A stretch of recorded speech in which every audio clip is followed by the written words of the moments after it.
Bonjour tout le monde, bienvenue au show de moto. Cette semaine dans l'émission, on vous présente des motos pour toutes les bourses et pour tous les goûts. On parle de la Ducati Multistrada, on fait un comparatif de motos pour débutants et on commence avec une moto rare et classique, la Ural.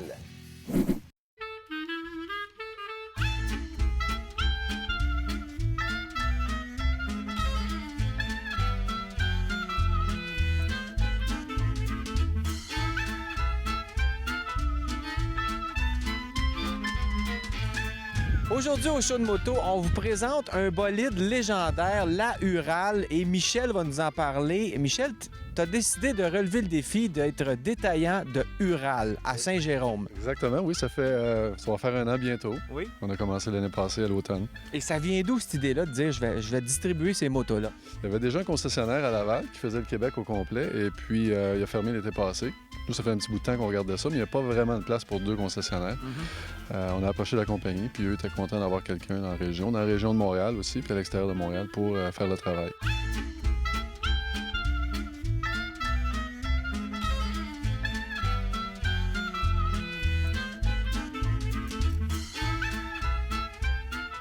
Bon, les gens, je suis sûr que les gens qui regardent ça pour la première fois, ils disent est-ce que c'est une moto antique? Est-ce que c'est une moto militaire? Parle-nous de l'historique un peu de Ural.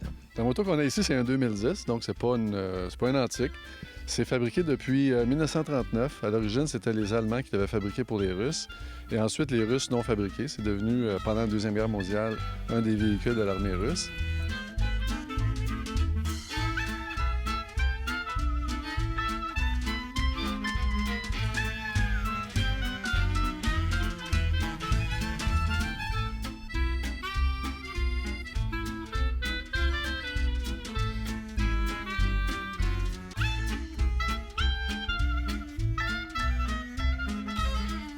Après la guerre, c'est devenu un véhicule populaire, un peu comme la Volkswagen en Allemagne ou les Vespa en Italie.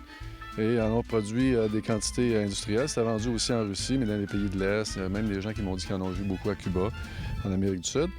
Et en 70, ils en ont produit jusqu'à, je pense, 150 000 par année. Oh.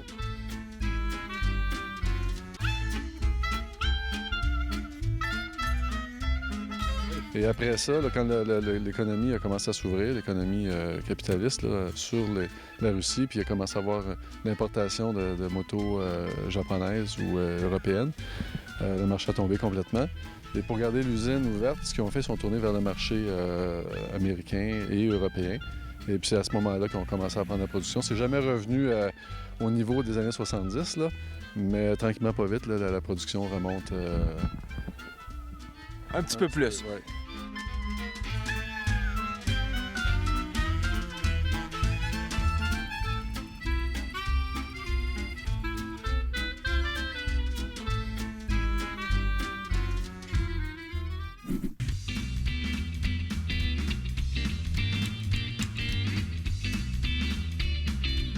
Évidemment, c'est peut-être pas le premier choix qu'un motocycliste va faire parce que c'est une moto exotique et c'est pas une moto de performance, mais c'est une moto qui a quand même la particularité d'être à peu près pas arrêtable dans le bois. Là. Vraiment, tu peux faire ce que tu veux avec ça.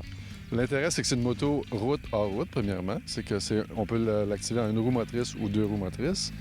On peut avoir un passager qui est assis à côté. On peut mettre du cargo à côté aussi. C'est pas une moto qui va aller très vite. On parle d'à peu près 65 km/h. 65 000 à l'heure, pardon. Par contre, ça vous permet d'aller à peu près n'importe où. Très polyvalent, c'est très robuste aussi. Point de vue mécanique, c'est très simple à réparer aussi.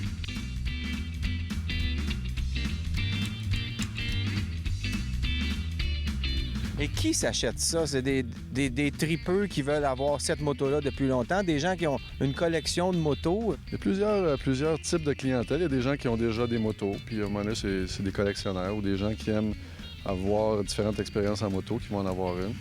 Des gens qui, des fois, ont manque de motricité, ont déjà eu des motos, mais maintenant, ils n'ont peut-être pas l'équilibre qu'il y avait il y a quelques années. Ils veulent avoir un véhicule qui est plus facile à conduire, garder aussi probablement le passager, la conjointe.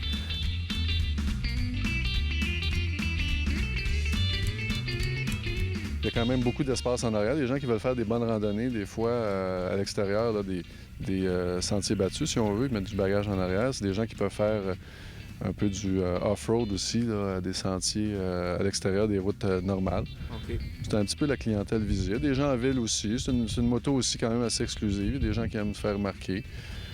C'est un petit peu toute la clientèle là, que ça rejoint.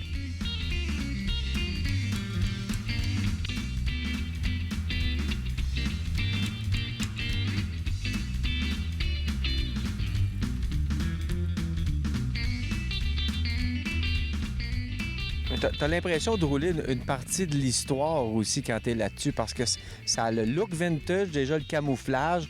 C'est assez unique comme moto. Ah oui, c'est certain que les gens, a priori, quand on la voit, les gens, le commentaire qu'on a souvent, ils nous demandent si c'est une moto d'époque. On leur dit non, c'est un 2010, là, c'est un modèle d'année. Le modèle n'a pas changé beaucoup non plus depuis 1939. C'est sûr qu'il y a eu beaucoup de changements au point de vue technologique.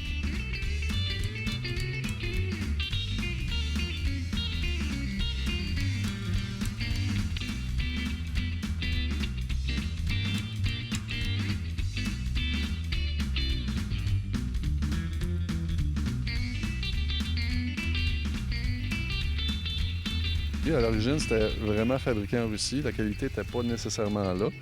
Et ce qui est arrivé, c'est que quand ils ont commencé à exporter, les Européens et les Américains leur ont dit, écoute, si vous voulez vendre le produit à long terme, il faut que la qualité soit là.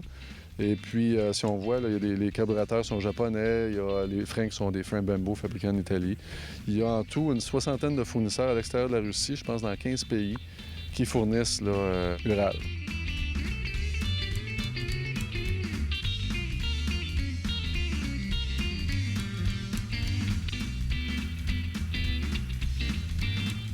Bien, Michel, merci beaucoup. C'est une nouvelle expérience de motocycliste de ma part et félicitations d'avoir amené ça ici. Ça nous fait une autre moto qu'on peut essayer et rouler sur les belles routes du Québec. Ça nous fait un grand plaisir. Venez nous voir à Saint-Jérôme, chez Norsport, ça va nous faire plaisir. Merci. Merci.